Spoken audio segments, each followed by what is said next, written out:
નમસ્કાર, ભાગ્ય દર્પણમાં આપનું સ્વાગત છે. હું છું કૃષ્ણા. દર્શક મિત્રો, સમય અને શ્વાસ એ પૈસા કરતાં પણ વધુ મૂલ્યવાન છે.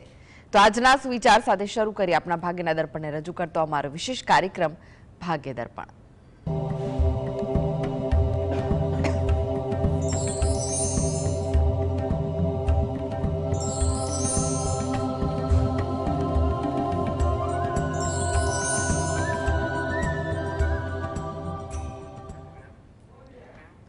તો ભાગ્ય દર્પણમાં આપના પ્રશ્ન નિરાકરણ, રાશિફળ, પંચાંગ વિશે માહિતી અને માર્ગદર્શન આપવા માટે આપણી સાથે જોડાઈ ગયા છે જાણીતા જ્યોતિષાચાર્ય અને વાસ્તુશાસ્ત્રી હસીતભાઈ પાઠક.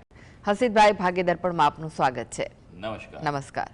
હસીતભાઈ, સૌથી પહેલા વાત કરીએ આજના પંચાંગ વિશે. તો શું છે આજનું પંચાંગ તે જણાવશો? હા, આજના દિવસની શુભ શરૂઆત કરીએ પંચાંગની જાણકારીથી. આજે વાર છે બુધવાર. વેલકમ સંવત 2082 ચાલી રહ્યો છે. આજની તારીખ આવે છે 5 નવેમ્બર 2025, 5/11/25. આજની તિથિની વાત કરીએ.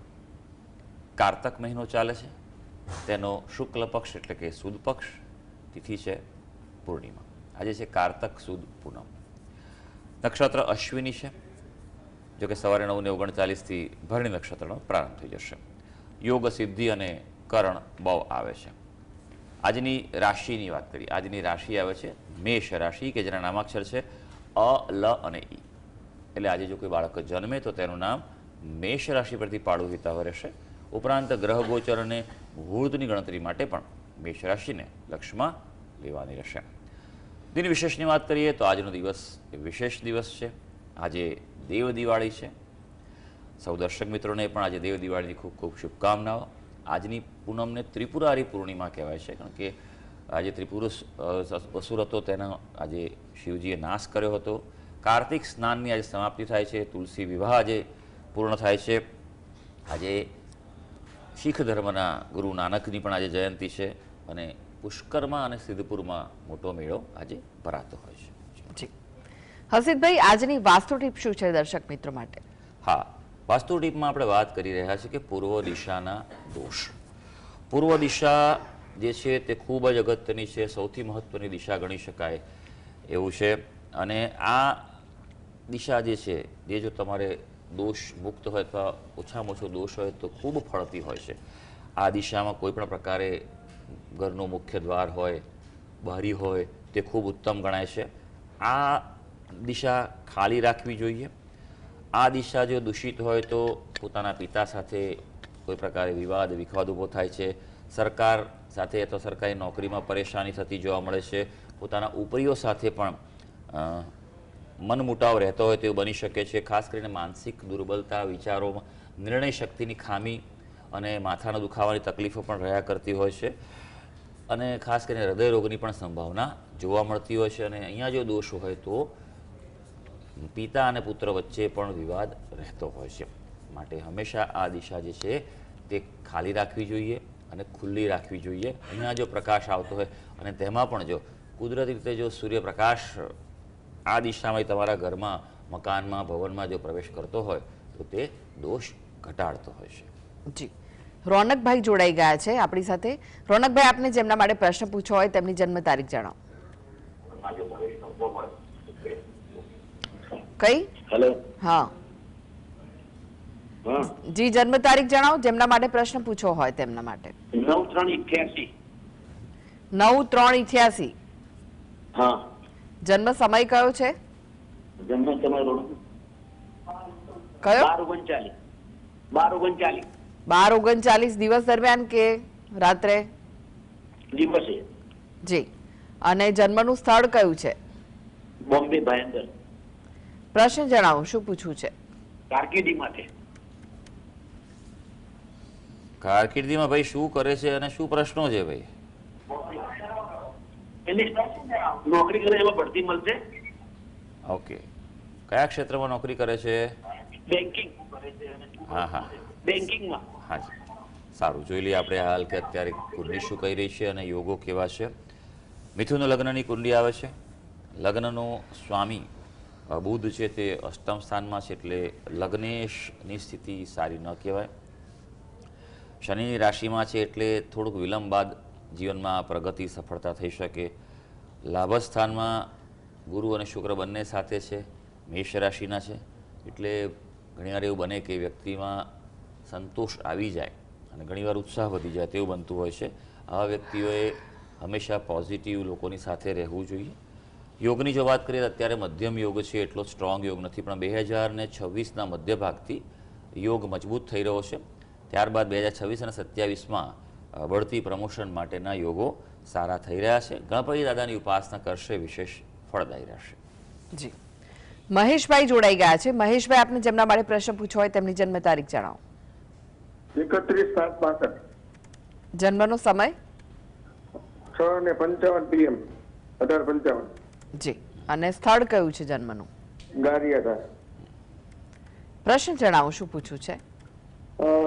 એમાં એવું છે કે હું રિટાયર્ડ કર્મચારી છું. મારી નગરપાલિકામાં ગારિયાધાર હાઈ ક્લાસમાં હું સર્વિસ કરતો હતો. હજી મારી બધી જે સરકારી લાભો હોય છે, મને મારા પગારનો જે તેના રતમદાર તરીકે ફરજ બજાવતો હતો, તો એના કઈ લાભો મને મહિના નથી અને મારા કોર્ટમાં કેસ ચાલે છે છેલ્લા 5 વર્ષથી, તો એનું કોઈ યોગ્ય નિવારણ આવેલું નથી. તો એના વિશે સચોટ જણાવશો કે ક્યારે એનો ઉકેલ આવશે?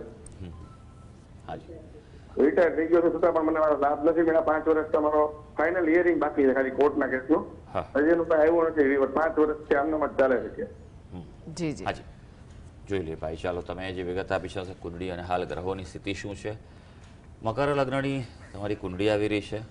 લગ્નનો સ્વામી શનિ બીજા સ્થાનમાં છે અને વક્રી થયેલો છે, સ્વગૃહી છે, એટલે જીવનમાં ધન સંચય તમારો સારો થયેલો હશે જ. રાહુ મહારાજ જે છે તે ગુરુ સાથે પ્રબળ ચાંડાળ દોષ બનાવી રહ્યા છે અને તેના કારણે આ જીવનમાં તકલીફ જોવા મળી રહી છે. તેનું નિવારણ કરાવવું અતિ આવશ્યક છે. કુંડળીમાં રાહુ અને ગુરુ સાથે છે, તો વિશેષ પદ્ધતિ, વિન્યાસ સંકલ્પ પદ્ધતિથી આપ તેનું નિવારણ કરાવો. એનું વિશેષ મુહૂર્ત છે તેમાં કરાવજો, તો એનાથી અનુકૂળતા વધી જશે. ગુરુ ગ્રહના જપ કરો, અનુષ્ઠાન કરો, દત્ત બાવનીનો પાઠ કરો નિયમિત રીતે, દરરોજ એકવાર કરો. બને તો દર ગુરુવારે 52 વખત કરો, તેવું 52 ગુરુવાર કરો. અને જ્યારે પણ કોર્ટ કેસમાં મુદત હોય, જવાનું હોય, ત્યારે એક વાત હંમેશા રાખજો, પોતાની સાથે હળદરની એક ગાંઠ પોતાના ખિસ્સામાં રાખજો અને જતાં પહેલાં હનુમાનજીના મંદિરે દર્શન કરી હનુમાન ચાલીસાનો પાઠ કરીને જજો, તો શક્યતા વધશે. આવનારા 6-8 મહિના 10 મહિના જેવો સમય છે એ હજી એમ કહેવાય કે અનુકૂળતાનું સૂચન કરી રહ્યો છે, એટલે પૂરેપૂરા પ્રયત્ન કરો અને આ ઉપાય પણ કરજો, તેનાથી તમને અનુકૂળતા વધી શકશે. જી, સતીશભાઈ જોડાઈ ગયા છે. સતીશભાઈ, આપને જેમના માટે પ્રશ્ન પૂછવો હોય તેમની જન્મ તારીખ જણાવો. હા, મારો જ પ્રશ્ન છે બેન. 11/10/1989. જન્મનો સમય? સાંજે 5:05 વાગે. અને સ્થળ કયું છે જન્મનું? હા, સુરત. સુરત. જી, પ્રશ્ન જણાવો, શું પૂછવું છે? હા, મારી પહેલી પત્નીનું મૃત્યુ થઈ ગયું છે, 1 વર્ષ થઈ ગયું, ને બીજા મારે લગ્ન કરવાના છે. તેનો યોગ ક્યારે છે? હાજી, કેવી રીતે પત્નીનું મૃત્યુ થયું હતું ભાઈ? એ અકસ્માતમાં. અકસ્માત થયો. હા, ઓકે. સારું, જોઈ લઈએ કુંડળી શું કરી છે અને યોગો કેવા છે. મીન લગ્નની કુંડળી આવે છે. 12મા સ્થાનમાં ચંદ્ર રાહુનો પ્રબળ ગ્રહણ દોષ છે. સપ્તમ સ્થાનનો અધિપતિ બુધ સપ્તમ સ્થાનમાં જ છે. અહીંયા મંગળ કુંડળીમાં છે, એટલે ધ્યાન રાખવું પડે કે સામે મંગળ હતો કે નહીં. ઘણીવાર એવું પણ બને છે કે પોતાની કુંડળી મંગળ સામેના પાત્રમાં મંગળ ન હોય, અને જો પોતાની કુંડળીમાં બળવાન મંગળ હોય તો સામેના પાત્રને તકલીફ ઊભી થતી જોવા મળે છે. હવે આગળ લગ્નના યોગ જોવા માટે વાત કરીએ તો એના માટેનું જે સ્થાન જે છે તે 9મું સ્થાન ગણાતું હોય છે, બીજા લગ્ન માટેનું. એનો અધિપતિ પણ મંગળ થયેલો છે. મંગળ અહીંયા અસ્તનો જ છે, એટલે હજી પણ એક વાતનું ખાસ સૂચન છે કે નક્કી કરતાં પહેલાં તમે કોઈ વિદ્વાન જ્યોતિષી પાસે મેળાપક કરાવીને આગળ વધજો ભાઈ, બરાબર છે? નહીં તો બીજા લગ્નમાં પણ તકલીફ પડે, કારણ કે તમારું દાંપત્ય જીવનનું સ્થાન નબળું છે. 2 વસ્તુ બીજી ખાસ કરજો કે થોડી રાહ જોજો, હજી 6-1 મહિના રાહ જોશો, ત્યારબાદ યોગ તમારો સારો આવી રહ્યો છે, એટલે એ વખતે પ્રયત્ન કરશો, સારું રહેશે. કુંડળી મેળાપક કરજો. અને બીજું પહેલાં કહ્યું તે ગ્રહણ દોષ છે તેનું આપ નિવારણ કરાવો. વિશેષ પદ્ધતિ, વિન્યાસ સંકલ્પ પદ્ધતિથી આપ કરાવો, એ આપના માટે સારું રહેશે. જી, આદિત્યભાઈ જોડાઈ ગયા છે. આદિત્યભાઈ, આપને જેમના માટે પ્રશ્ન પૂછવો હોય તેમની જન્મ તારીખ જણાવો. 10/5/1994. 10/5/1994. 1994. જી. જન્મનો સમય કયો છે બપોરે 2:40. અને જન્મનું સ્થળ? જન્મ સ્થળ ભાવનગર. જી. પ્રશ્ન શું છે, શું પૂછવું છે આપને? મારે સાહેબ મેડમ સર્વિસના પ્રમોશનનું ક્યારે છે એક જરાક બહુ સરસ જન્મનો સમજ. જી જી. કયા ક્ષેત્રમાં કામ કરો છો ભાઈ? હું બેંકમાં છું, ગોલ્ડ લોનમાં મેડમ. સારું, જોઈ લઈએ ભાઈ કે કેવા યોગો ચાલે છે ને કેવો સમય. સિંહ લગ્ન આપનું આવી રહ્યું છે, રાશિ આપની મેષ રાશિ આવી રહી છે, અમાસનો આપનો જન્મ છે, એટલે અમાસ જનન શાંતિ આપ પહેલાં કરાવી દેજો. જીવનમાં ઘણી તકલીફો હોય છે આવા વ્યક્તિઓ માટે. અને બીજું કે ઘણીવાર અસંતોષ જીવનમાં રહે, સંઘર્ષ રહી શકે, પણ વિવાદમાં પડતા નહીં, કારણ કે આપણો ચંદ્ર જે છે તે ભરણી નક્ષત્રનો છે. ભરણી નક્ષત્ર એ ખૂબ એમ કે ઉગ્ર ગણાતું હોય છે. આવા નક્ષત્રમાં જન્મેલા જાતકોને ઘણીવાર ખૂબ મોટા વિવાદો અને ક્લેશમાં ફસાવવું પડે છે અને ઝઘડાનો અંત જલ્દી નથી આવતો. માટે જ્યારે પણ એ પરિસ્થિતિ ઊભી થાય ત્યારે શાંતિથી નિકાલ લાવવા પ્રયત્ન કરજો, ઉતાવળ કરતા નહીં. બઢતી માટેનો આપણો જે યોગની વાત કરીએ તો યોગ થોડો મધ્યમ ચાલે છે, પણ 2026 જેમ જેમ આગળ વધશે તેમ અને મધ્યભાગ બાદ યોગ બળવાન થઈ રહ્યો છે અને લગભગ 1-1.5 વર્ષ સુધી ચાલવાનો છે. એમાં આપ પૂરેપૂરો પ્રયત્ન કરી લેજો. 2 વસ્તુ આપ ખાસ કરજો. આપના કુળદેવીને પ્રાર્થના કરજો અને બને તો સપરિવાર કુળદેવીના મંદિરે જઈ ત્યાં જે પણ શણગાર પ્રસાદ ધરાવાય પ્રાર્થના કરજો. શનિવારના દિવસે પીપળાને જળ ચડાવજો અને પ્રાર્થના કરશો, અનુકૂળતા વધી શકશે. હસીબભાઈ, હવે રાશિફળની વાત કરીએ. 12 રાશિમાંની સૌપ્રથમ 3 રાશિ મેષ, વૃષભ, મિથુન રાશિના જાતકોનો આજનો દિવસ કેવો રહેશે? હા, શરૂ કરીએ આજના દિવસનું રાશિ ભવિષ્ય. સૌથી પહેલી રાશિ આવે છે મેષ રાશિ, કે જેના નામાક્ષરો છે અ, લ અને ઈ. આજે આપના પ્રયત્નો સફળ અને સાનુકૂળ રહેવાના છે, એટલે અગત્યના કાર્યો હાથ પર લેજો. નાના કાર્યોમાં આજે તમારી ઉર્જા ન બગાડતા. આજે મિલન મુલાકાતથી લાભ છે, એટલે કોઈ પણ પ્રકારે મિટિંગ કરવાની હોય કાર્ય બાબતે અથવા અંગત જીવન બાબતે તો લાભદાયી છે. આજે તમારા મનમાં કોઈ માનસિક ચિંતા ચાલતી હશે તો તેના ઉકેલ તરફ આગળ વધી શકશો. હવે વૃષભ રાશિ, જેના નામાક્ષર છે બ અને ઉ. આજે થોડી શાંતિ રાખવાની છે.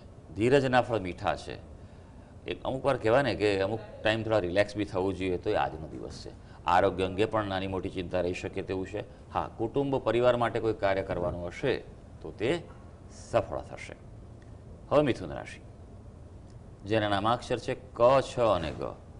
ભાઈ આજે થોડું ધ્યાન રાખવાનું છે. કાર્યક્ષેત્રે વ્યવસાયિક પ્રશ્નો થોડા ગૂંચવાય, એટલે કામકાજમાં થોડુંક શાંતિથી અને સરળતાથી આજે એ કામો બધા હાથ પર લેજો.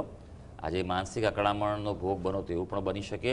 હા, આજે પ્રવાસ યાત્રાથી લાભ છે અને શક્ય ના હોય તો નાનો મોટો પણ એક આંટો બહાર મારી આવજો. જી. વિશાલભાઈ જોડાઈ ગયા છે. વિશાલભાઈ, આપને જેમના માટે પ્રશ્ન પૂછવો હોય તેમની જન્મ તારીખ જણાવો. 5/5/81. જન્મનો સમય? સાંજે 5:36. જી. 5:36. આપના ટીવી નો વોલ્યુમ ધીમો કરી દો પહેલા. Okay, sorry, 1 minute. સોરી. જી. અને જન્મનું સ્થળ જણાવો, શું છે? ભાવનગર. જી. જન્મ તારીખ, જન્મ સમય ફરી જાણવો છે? ના, 17 વર્ષ. જી જી. 5 છે ને ભાઈ, 5 મે ને? હા જી. ઓકે. પ્રશ્ન જણાવો, શું પૂછવું છે?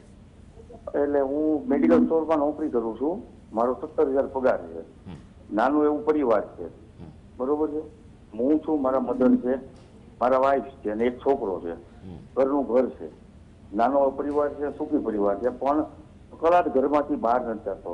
સાસુ અમને કકડાટ થાય કે મારા વાઈફની કકડાટ થાય, મારા છોકરાની કકડાટ થાય, હવે મારા મધરની કકડાટ થાય, મારા મધરને અને મારા વાઈફ કકડાટ થાય. કકડાટ ઘરમાંથી બહાર નથી જતો. બાકી સુખી સંપન્ન બધું જ છે. પૂજા પાઠ બધું કરીએ. અમે જૈન વાણિયાના દીકરા છીએ, એટલે પેલા પૂજા પાઠ અમારે આવે ને પછી અન્ન ગ્રહણ કરવાનું આવે. સાચી વાત છે, બહુ સરસ. એટલે કુળદેવી માન્ય દેવા બધું કરીએ છીએ, પણ ઘરમાંથી કકડાટ જ નથી જતો. જી હાજી, સારું. જોઈ લઈએ આપણે કે જો હવે પહેલી વાત છે કે કુંડલી કરતાં પહેલાં હું તમારા ઘરની વાત કરીશ કે જ્યારે ઘરમાં જ્યારે 1 થી વધુ સભ્યોને તકલીફ હોય ત્યારે પહેલું જ ફોકસ છે ને વાસ્તુ દોષ પર જાય. તમારા ઘરનું વાસ્તુ એકવાર ચેક કરાવો. અને કોઈ વિદ્વાન જાણકાર શાસ્ત્રની પદ્ધતિ પ્રમાણે કામ કરતા હોય તેની પાસે કરાવજો. આજકાલ વાસ્તુમાં એવું થઈ ગયું છે કે ઠેર ઠેર પેલા એમ કહેવાય ને સૂંઠના ગાંગડે ગાંધી જેવા 2-4 દિવસના કોર્સ કરીને ઊભા થઈ ગયેલા છે. ખબર પડતી છે નહીં, દિશાઓના ગુણધર્મો પણ નથી ખબર હોતી એવા વ્યક્તિઓને મેં જોયેલા છે. દિશાઓની ખબર નથી પડતી અને કહેવાતા વાસ્તુશાસ્ત્રીઓ હોય છે. તો આ વસ્તુ સમજવાની કે ગ્રંથોનું જ્ઞાન છે, શું એ લોકોએ માન્ય અભ્યાસ કરેલો છે ખરો, એ પહેલાં પૂછજો. અને બીજું કે તમારા ઘરમાં વાસ્તુ દોષ હોવાની પૂરેપૂરી સંભાવના છે, કારણ કે આટલી તકલીફો જ્યારે રહેતી હોય તો એ તમારે પહેલાં એનું નિવારણ કરાવવું જરૂરી છે. ઘરમાં 2 વસ્તુ આપ ખાસ કરો નિયમિત રીતે. જો સાદા સરળ ઉપાયો છે, આપણે બધાને ખબર છે પણ ઘણીવાર થતા નથી અને કરીએ વધારે કરતા હોય છે. ઘરમાં મંગળવારે અને શનિવારે મીઠાના પાણીના પોતા કરો, બરાબર છે. ઘણા લોકો રોજ કરતા હોય છે, રોજ ના કરાય. અમુક વાર નેગેટિવિટી કે એટલી બધી દોડા હોય એની અસર પછી બોડી પર બી પડતી હોય છે. તમારી ઓરા છે ને ઘટી જાય. રોજ મીઠાના પાણી, ઘણા લોકો પેલા મીઠાના લેમ્પ બનાવે છે ને એ બધું કરે છે, એ બધું જરૂરી નથી. હા, એકદમ વધારે પડતી નકારાત્મકતા હોય ત્યારે કરવું જોઈએ, પણ તે સમયે પોતે નિર્ણય નહીં લેવાનો. એક્સપર્ટને સલાહ લેજો, ક્યાં શું જરૂર છે એ સમજવું જરૂરી છે. નેગેટિવ એનર્જી લોકો બહુ બોલોબોલ કરે, પણ કયા પ્રકારની છે એ સમજવી પડે કે જમીનને કારણે છે, દિશાઓને કારણે છે, રંગોને કારણે છે. જેમ કે તાવ આવે કોઈને, બરાબર છે, તો તાવ માટે તપાસ કરવી પડે કે કયા પ્રકારનો તાવ છે. ટાઇફોઇડ છે, મેલેરિયા છે, વાયરલ છે, કોરોના છે, બરાબર, અને એ પ્રમાણે તેની ઉપાય કરવો પડે. આમ તમે પહેલાં વાસ્તુદોષ નિવારણ કરો. તમારા ઘરમાં નિત્ય સાંજના સમયે ગુગળનો ધૂપ કરો. ઘરની બહાર તમે ખાસ શનિવારના દિવસે અથવા અમાસ હોય ત્યારે સાંજના સમયે એક કોડિયામાં કપૂર મૂકો, અંદર લવિંગ મૂકો અને પ્રગટાવો, બરાબર છે. ઘરમાં હળવું એક સારું સંગીત વગાડો, બરાબર છે. અને જૂની વસ્તુઓ, કચરો પડેલો હોય, ક્લસ્ટર્સ કહેવાય છે જેને અમારી ભાષામાં, તે કાઢી નાખજો. ઘણીવાર એવું બને છે જૂની વસ્તુઓ, અને બ્રહ્મસ્થાન છે હંમેશા ચોખ્ખું અને વ્યવસ્થિત રાખશો, અનુકૂળતા વધી શકશે. તમારા માટે ખાસ કહીએ, બરાબર છે ભાઈ, તો તમે બુધવારના દિવસે મગનું દાન કરો, બરાબર છે, અને લીલી વસ્તુઓ છે તેનું દાન કરો. ગાયને ઘાસ ખવડાવવાનું નિયમિત રાખો તો અનુકૂળતા વધી શકશે. જી, વિશાલભાઈ જોડાઈ ગયા છે. વિશાલભાઈ, આપને જેમના માટે પ્રશ્ન પૂછવો હોય તેમની જન્મ તારીખ જણાવો. લાગે છે કે તેમની સાથેનો સંપર્ક તૂટી ગયો છે. હસીદભાઈ, હવે ફરી એકવાર રાશિફળની વાત કરીએ. કર્ક, સિંહ, કન્યા રાશિના જાતકોનો આજનો દિવસ કેવો રહેશે? કર્ક રાશિની વાત કરીએ, જેના નામાક્ષર છે ડ અને હ. ભાઈ, આજે થોડું વ્યવસાયિક મુશ્કેલીના સંજોગો છે, એટલે થોડું મહેનત કરવી પડશે કામકાજના ક્ષેત્રે, તો જ સફળતા મળશે. હા, સંતાનના પ્રશ્નો અંગે પણ ચિંતા છે અને થોડી આરોગ્ય બાબતે પણ ચિંતા છે. માટે બધી વસ્તુઓને સાથે રાખીને સરળતાથી આજનો દિવસ પસાર કરજો. હવે સિંહ રાશિ, જેના નામાક્ષર છે મ અને ટ. ભાઈ, આજનો દિવસ છે અનુકૂળતા પણ છે અને સફળતા પણ છે, પણ ધીરજ રાખવી જરૂરી છે. ઉતાવળમાં આવીને અતિ ઉત્સાહમાં કામ ન બગડે તેનું પણ ધ્યાન રાખવું જરૂરી છે. આજે સારી વાત એ છે કે આરોગ્ય તમે ટકાવી રાખશો. કન્યા રાશિ, જેના નામાક્ષર છે પઠ અને અણ. આજે લાભની તક ગુમાવી ન પડે તે જોજો. સાવચેત રહેજો, સાવધાન રહેજો. તક આવે તો ઝડપી લેજો. આજે પ્રવાસ સફળ થવાનો છે, એટલે જો કોઈ પ્લાનિંગ થતું હોય તો ચોક્કસ આજે કરી લેજો. વ્યવસાયિક ક્ષેત્રે થોડું ધ્યાન રાખવું પડશે. જી, હવે વાત કરીએ તુલા, વૃશ્ચિક, ધનુ રાશિના જાતકોની. તેમનો આજનો દિવસ કેવો રહેશે? તુલા રાશિની વાત કરીએ, જેના નામાક્ષર છે ર અને ત. આજે સ્નેહી સ્વજનથી મિલન મુલાકાતના પ્રસંગો છે અને તે સારું છે. કામકાજના ક્ષેત્રે એવું બને કે તમે મહેનત કરો, પ્રયત્ન કરો, પણ એળે જતા હોય, લાગે કોઈ ફળ ન મળે એવું લાગી શકે, પણ મહેનત કરવાનું ચાલુ રાખજો ભાઈ, કારણ કે મહેનત આપણે કરવાની છે, ફળ આપવાનું તો એને જ છે. હા, ભાગીદારીથી કામ કરતા હો, કોન્ટ્રાક્ટથી કામ કરતા હશો તો મતભેદની શક્યતાઓ બની શકે. વૃશ્ચિક રાશિ, જેના નામાક્ષર છે ન અને ય. આર્થિક પ્રશ્નોની પરેશાનીનો ઉકેલ મળે આજે તમને. કોઈને કોઈ રીતે કંઈક રાહત મળશે, ઉપરાંત કોઈ લાભદાયક તક પણ મળી શકે, અને જો મળે તો ઝડપી લેજો. ધનુ રાશિ, જેના નામાક્ષર છે ભ, દ, ફ અને ઢ. આરોગ્યની સાચવણી જરૂરી છે. આરોગ્યના ભોગે આજે કશું ન કરતા. પ્રવાસ પણ ટાળવાની તમને આજે સલાહ છે, ને તો પ્રતિકૂળતાનો સામનો કરવો પડે. હા, મનની મુરાદ પૂરી થાય, એટલે કોઈ ગોલ, કોઈ ધ્યેય, તમારા ટાર્ગેટ માટે કામ કરતા હો તો એ તમે સંપન્ન કરી શકશો. જી, હવે વાત કરીએ મકર, કુંભ, મીન રાશિના જાતકોની. તેમનો આજનો દિવસ કેવો રહેશે? મકર રાશિની વાત કરીએ, જેના નામાક્ષર છે ખ અને જ. એ આપના માટે તમારા પ્રયત્નો ફળવાના છે, એટલે અગત્યના પ્રાયોરિટીવાળા જે કાર્ય હોય ને, અગ્રતાક્રમવાળા, તેને આજે હાથ પર લઈ લેજો. કૌટુંબિક સમસ્યાનો સામનો કરતા હશો તો ઉકેલ મળવાનો છે, કોઈ ચિંતા હશે તો દૂર થશે, પણ સંતાનોના કોઈ પ્રશ્નો આજે તમને મૂંઝવણ આપી શકે. હવે કુંભ રાશિ, જેના નામાક્ષર છે ગ, સ, શ અને શ. લાભનો પ્રસંગ છે આજે. ગ્રહો તમારી સાથે છે, ધાર્યું કરી શકો એમ છો, એટલે અઘરા કાર્યો આજે હાથ પર લઈ શકો તેમ છો. નાણાકીય પ્રશ્નોનો સામનો કરતા હશો તો આજે ઉકેલ તરફ આગળ વધી શકાશે. મીન રાશિ, જેના નામાક્ષર છે દ, ચ, ઝ અને થ. હવે આપના માટે થોડી વ્યવસાયિક પ્રશ્નો, કાર્યક્ષેત્રે ચિંતા છે અને રહેવાની છે, એટલે થોડુંક વ્યવસ્થિતતાથી આજે કામ કરજો. તબિયત થોડી કાળજી માંગી લેશે, એટલે બેલેન્સ લાઈફ જરૂરી છે તમારી. હા, આજે ધાર્યું થવાનું છે તમારું, પણ થોડો વિલંબ થાય, એટલે સમયનું થોડું એક્સ્ટ્રા પ્લાનિંગ કરવું પડશે. તો સર્વે દર્શક મિત્રોનો આજનો દિવસ શુભ અને મંગળકારી જાય તેવી ઈશ્વરને અભ્યર્થના.